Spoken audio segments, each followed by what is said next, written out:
खरं तर जसं मी म्हटलं की येवल्याची पैठणी म्हणजे कापसे पैठणी इतकं एक दृढ नातं गेल्या अनेक वर्षांमध्ये महाराष्ट्राशी झालेलं आहे. तर याबद्दल नक्कीच जाणून घ्यायला आवडेल की कसा हा जो ब्रँड आहे हा ब्रँड म्हणून पुढे आला आणि डेव्हलप झाला आणि त्याच्या मागची किती मेहनत आहे.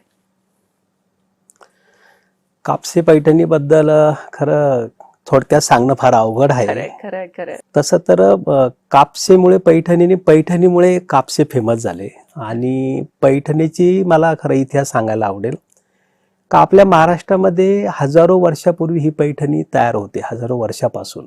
बरं. याला खूप जुना इतिहास आहे. तुम्ही जर इतिहासात बघाल तर पैठणला पहिली ही तयार व्हायची आणि पैठण ते चायना, पैठण ते रोम अशा अनेक ठिकाणी तो सिल्क रूट तयार झालेला. बरं. अशी खूप ट्रॅडिशनल, खूप ऐतिहासिक साडी ही आपली महाराष्ट्राची आहे. हिला राजवस्त्र म्हणून दर्जा मिळालेला आहे. परंतु माहीत नाही ती खूप महागही पडली, तिच्याकडे दुर्लक्ष झालं असंही म्हणायला हरकत नाही. पण आमच्या येवल्याचे जे कारागीर होते, पर्टिक्युलर काही समाजाचे त्याच्यात नावं सांगता येईल. खत्री समाज, कोष्टी समाज, साळी, हलवा ह्या समाजांनी ही पैठणी येवल्यामध्ये खरंच जपली आणि त्यांनी खूप म्हणजे पिढ्यानपिढ्या त्या पैठणीने खूप तसं उतार चढाव बघितलेले. ह्या लोकांना भरपूर त्याच्यामध्ये उपासमारीची कदाचित वेळ आली असेल, त्या पैठण्या विणून घरात ठेवण्याची वेळ आली असेल, असं ते बरेचसे जुने लोक सांगतात का दळणवळण नव्हतं. अशा काळातही त्यांनी ती टिकवली आणि आज त्याचा फायदा खरं म्हणजे सगळ्यांनाच माझ्यासारख्याला पण होतो, असंच मला ह्या पैठणी बद्दल सांगता येईल. पण कापसे आणि पैठणी हे कसं समीकरण जुळून आलं? तुम्हाला केव्हा वाटलं की आपण आता पैठणी ह्या व्यवसायामध्ये किंवा ह्यामध्ये आपण उतरलं पाहिजे किंवा लोकांना फार पैठणी ही घराघरात पोहोचली पाहिजे मुळात? त्याचं असं झालं बघा, माझं पैठणी बरोबर काही नातं नव्हतं तसं तर. बर. मी येवला तालुक्यात एक छोट्याशा गावात जन्माला आलो. वडगाव नावाचं गाव आहे. माझे आई वडील ऊसतोडीला नगर जिल्ह्यात जायचे आणि 6 महिने गावी यायचे. तर आता आमचं गावामध्ये 4थी पर्यंत मंदिरात शिक्षण आणि ते करत असताना 4थीची शाळा झाल्यानंतर वडिलांनी मला शाळेतून काढलं. पण मला जिद्द होती थोडी शिकण्याची, कारण मी लहानपणापासून शहरात जायचो. लहानपणी मी घास विकायचो, शेणाच्या गवऱ्या विकायचो. तर शहरात गेल्यावर मला तुमच्यासारखे लोक दिसायचे का बघा हे किती चांगले राहतात, आपल्याला शिकल्यावर असं होता येईल असं मला वाटायचं. म्हणून मी शिक्षणासाठी गेलो आणि मग माझी एका विणकराशी म्हणा एका दुकानाशी ओळख झाली. मला तिथं शिक्षण करताना मला नोकरी करणं साहजिक गरजेचं होतं आणि तिथं पैठणीची माझी ओळख झाली. आणि पहिले तर मी सेल्समनशिप केली. जवळजवळ 12 वर्ष पैठणी कशी तयार होते, पैठणी कशी विकावी लागते, पैठणीचं मार्केटिंग कसं करावं लागतं. एक येवल्यामध्ये आमच्या खूप मोठा ब्रँड आहे, नाव सांगायला हरकत नाही, सोनी पैठणी म्हणून. मी तिथे 12 वर्षे नोकरी केली आणि मला तिथे खरी पैठणीची ओळख झाली आणि तिथं मला हे सगळं ज्ञान मिळालं. पण झालं काय, 12 वर्ष नोकरी केल्यानंतरही नोकरी असते. 2000 साली माझं लग्न झाल्यानंतर मला थोडासा ज्या प्रकारे मी जसं काम करत होतो त्याप्रमाणे पगार मिळायला पाहिजेत होता, तो मिळाला नाही. आणि मग मी काम सोडून दिलं आणि माझ्या गावाकडे पुन्हा छोटी मोठी वडिलांची शेती होती, शेती करायला लागलो. पण झालं असं का त्यावेळेस जो 12-15 वर्ष येवल्यात राहिलो मी, तर माझी विणकरांबरोबर ओळख झाली होती. सांगायला हरकत नाही, मी RSCची एक शाखा भरायची, त्या शाखेत पण जायचो. तर हे सगळी लोक जेव्हा मी गावी गेलो तर माझ्याकडे आले आणि तुम्ही 12 वर्ष एवढ्या वर्षापासून पैठणीचं काम करताय, तुमचा अनुभव आहे, तर तुम्ही हा व्यवसाय पुढे न्या. त्यांनी मला सपोर्ट केला आणि 2000 साली मग मी माझा स्वतःचा एक हातमाग टाकला आणि पैठणी विणायला सुरुवात केली. आता पैठणी विकणं तसं एवढं सोपा विषय नाहीये. पहिले तर मी विणकरांकडून 2-2 साड्या घ्यायचो, त्यांच्याकडं न विकणाऱ्या साड्या ते मला द्यायचे. पण 12 वर्षाचा अनुभव असा होता का कोणती साडी कोणत्या राज्यात विकेल, कोणत्या पठडीतल्या ग्राहकाला विकली जाईल. कुठल्या म्हणजे ते कळायचं मला की ही दादरची चॉईस वेगळी आहे, मरीन लाईनची वेगळी आहे, गुजरातची वेगळी आहे.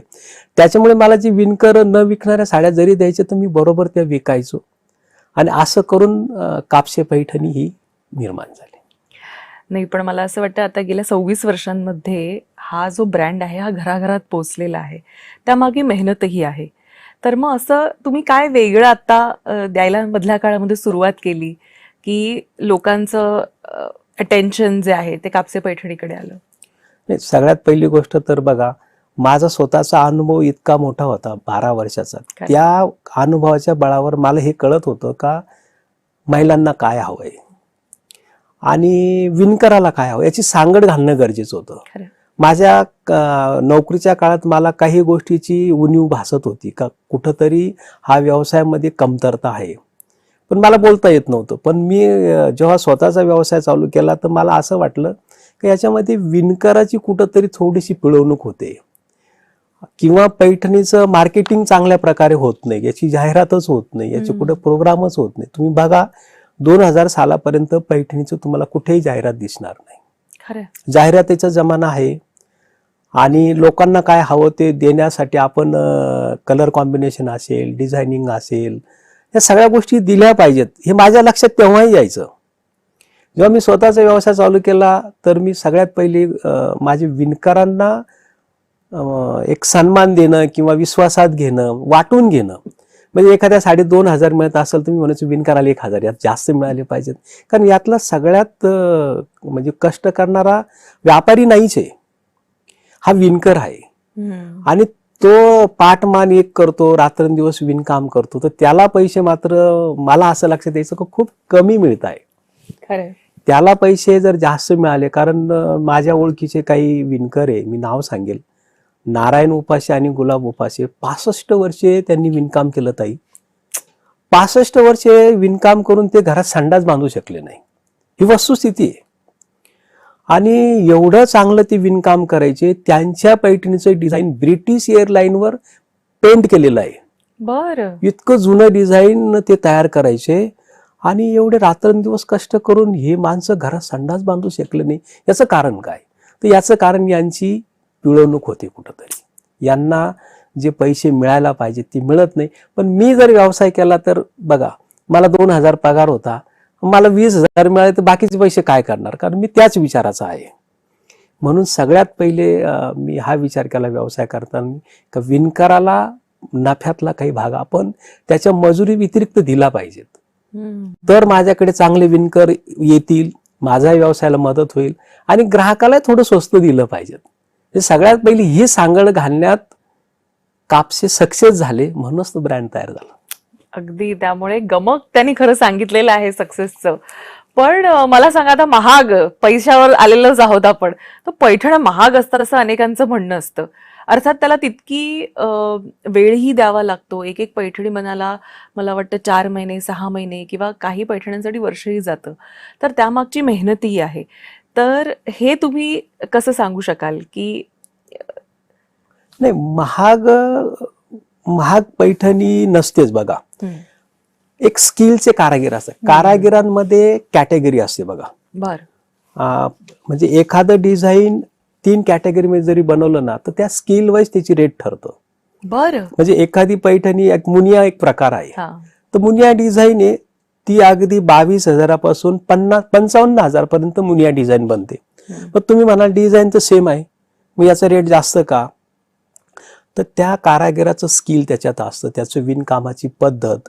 दुसरी गोष्ट अजून डिटेल सांगायचं जर म्हटलं ना तर पैठणीमध्ये जेवढा तुम्ही धागा मोठा वापराल, म्हणजे रेशीम जर जास्त टाकलं तर पैठणी स्वस्त होते. बरं. आणि पैठणी धागा जर कमी वापरला, म्हणजे ते प्लाय म्हणतो आम्ही त्याला, single ply, double ply, 3 ply, 4 ply, तर तुम्ही जेवढा धागा कमी वापराल तेवढी साडी एकदम सुळसुळीत आणि छान तयार होती, तिचा लुक येतो. आणि पण त्याला बनवायला वेळ लागतो साहजिक. 6 तारीख घेतला तर लवकर बनते आणि 2 तारीख घेतलं तर त्याला 2 टाइम वेळ लागतो. म्हणून त्या डिझाईनमुळे, त्या विविंगच्या कलेमुळे, त्या कारागीरच्या स्किलमुळे एका डिझाईनचे वेगवेगळे रेट ठरतात. आणि मग ग्राहक कुठंतरी त्याला ज्ञान नसतं, त्याला दुरून एवढंच कळतं की तुमची मुनिया 22,000ची माझी 55,000ची, मला महाग लागली का काय. पण तसं नाहीये, त्याच्यामध्ये ते स्किल आहे.